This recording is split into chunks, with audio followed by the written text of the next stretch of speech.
Olá, meus amigos do Portal Rural News. Estamos aqui novamente para falar sobre clima e vamos acionar nosso colega, o Francisco de Assis Diniz, do IMET, que está aqui com a gente para falarmos sobre um efeito muito especial.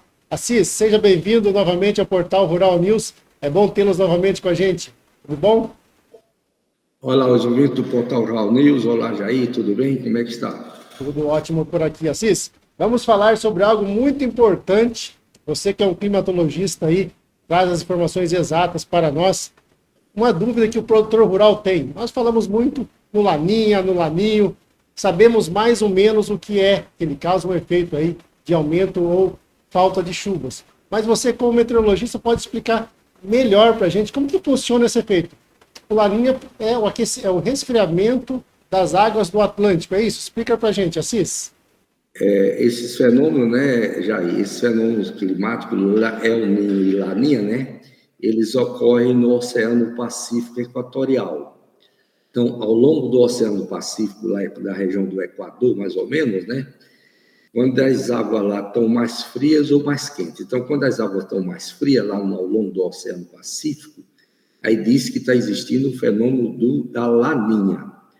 Quando as águas estão mais quentes, as águas estão aquecidas, aí diz que está existindo o fenômeno do El Niño. Quando não está quente nem frio, né? Está dentro da normalidade, aí está dentro da situação neutra, né? Nem uma coisa nem a outra.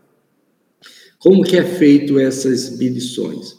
Então, por exemplo, lá na região do Oceano Pacífico Equatorial, é uma região muito extensa, né? Na costa do Equador e do Peru, quando tem variação das temperaturas na costa do Equador e Peru, chama-se região do Ninho 1 e 2.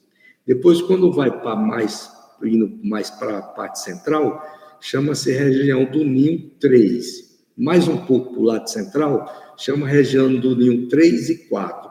Quando vai lá para a região da parte perto da Austrália, chama-se região do Ninho 4.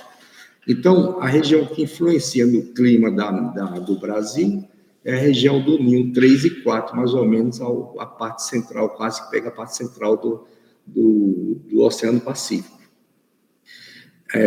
Então, por exemplo, se as temperaturas nessa época do ano, o normal das temperaturas lá é de 27 e 28 graus, o normal das temperaturas para essa época do ano, e se agora, quando mede as temperaturas, elas estão de 25 a 26 graus, então quer dizer que está algo de 1 a 2 graus abaixo do normal, abaixo da climatologia.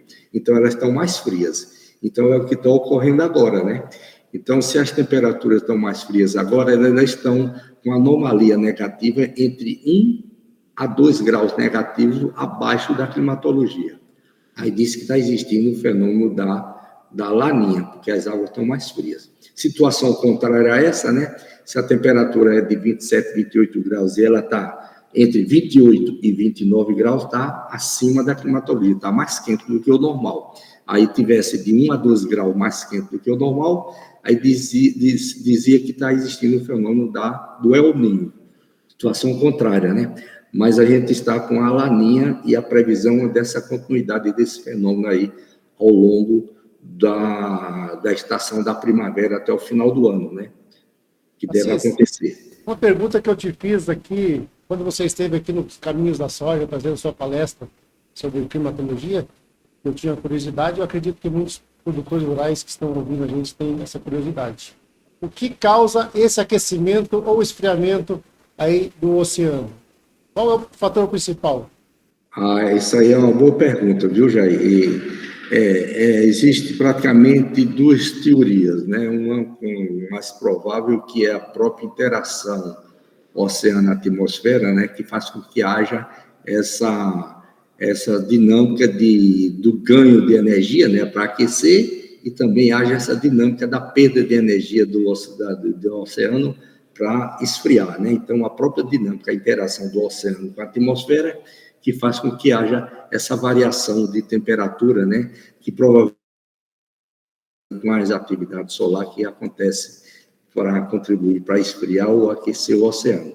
Segundo ponto, também tem umas teorias também, alguma teoria, né? Algumas, aliás, de alguns cientistas que acham que deve ter algumas explosões no fundo dos oceanos, explosões de vulcão, que faz com que aqueça mais a água e pode ter aquecendo, chegando até a superfície para que houvesse o fenômeno do El Niño.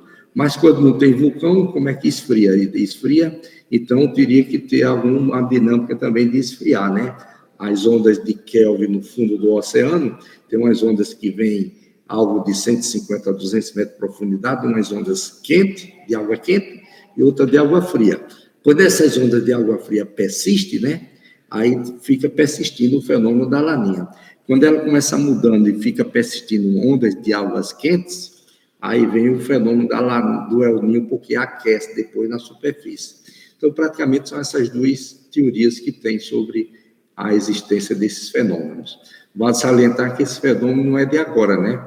O fenômeno do El Niño, por exemplo, né? O El Niño, ele é da época do século XVIII, né? Ele foi dado esse nome no século XVIII ali pelos pescadores do Equador e do Peru, que pegavam muito em chuva, né? E em chuva não gosta de água quente. Quando a água estava quente, né? O fenômeno do El Niño, aí o peixe desaparecia e não pegavam nada. Por isso, aí, como acontecia muito essa situação mais no final do ano, início do ano, né? Aí eles diziam que era castigo do menino Jesus, castigo do ninho.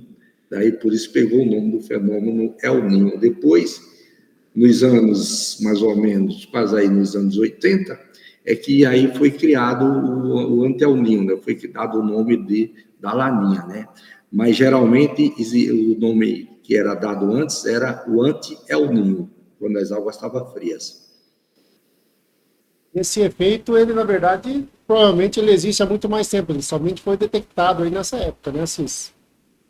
O efeito, ele já existe esse fenômeno, né, como eu falei, há tempo, né? O aprofundamento depois, o estudo desse fenômeno se aprofundou mais ou menos dos anos 70 para cá, anos 80, com o advento aí dos satélites, né, das medições de temperatura dos oceanos, as boias dos oceanos, medindo temperatura e as correntes dos oceanos, medindo pressão, umidade, fez com que houvesse aí um aprofundamento e uma melhor condição sobre o estudo e a evolução desses fenômenos. Você nos explicava na palestra, que você proferiu aqui na ProSoja, como que funciona o efeito, né, Cis? Então, o resfriamento, ele impede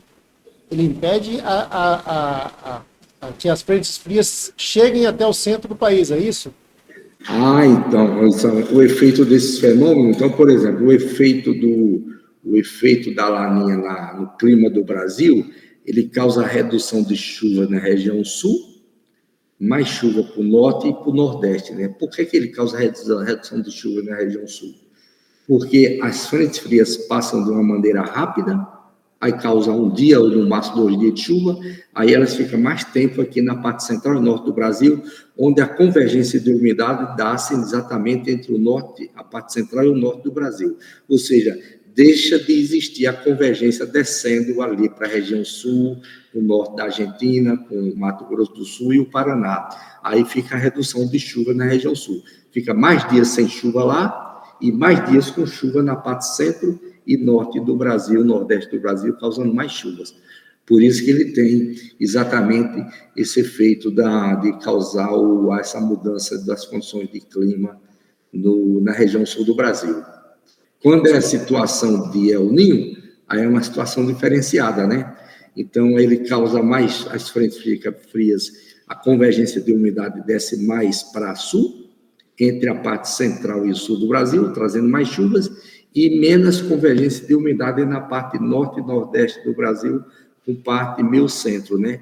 E aí fica concentrado mais chuva na parte sul do Brasil, trazendo mais chuvas ali para o Paraná, Rio Grande do Sul, Santa Catarina, com a Argentina. Basicamente, a laninha faz com que a frente fria chegue até o centro do país e o laninho faz com que a umidade desça ao sul, é isso? A laninha, os ventos, né? Quem manda tudo no tempo e no clima no globo, na Terra como um todo, né? São os ventos na alta atmosfera, né? As chamadas correntes de jato. Esses ventos, eles fazem uma barreira ali na região sul, em cima do Rio Grande do Sul com a Argentina, e não deixa mais frente fria passar, e a frente fria que passou, ela fica mais tempo, né? Com a convergência de umidade na parte centro-norte do Brasil, deixando a ausência de de convergência de umidade na parte sul do Brasil com a Argentina, né? Causando dias de estiagem, né? Dias de mais tempo sem chuvas. Excelente informações do nosso professor Francisco de Assis Diniz, meteorologista do IMET. Assis, agradeço muito a sua participação. Sabemos aí que você tem um tempo limitado, dedicou um pouquinho do teu dia aí para levar informações, trazer informações aqui para o Portal Rural News e ao nosso produtor rural. Muito obrigado. Obrigado a você também, Jair. Obrigado a todos os ouvintes. Um abraço para todos e até a próxima.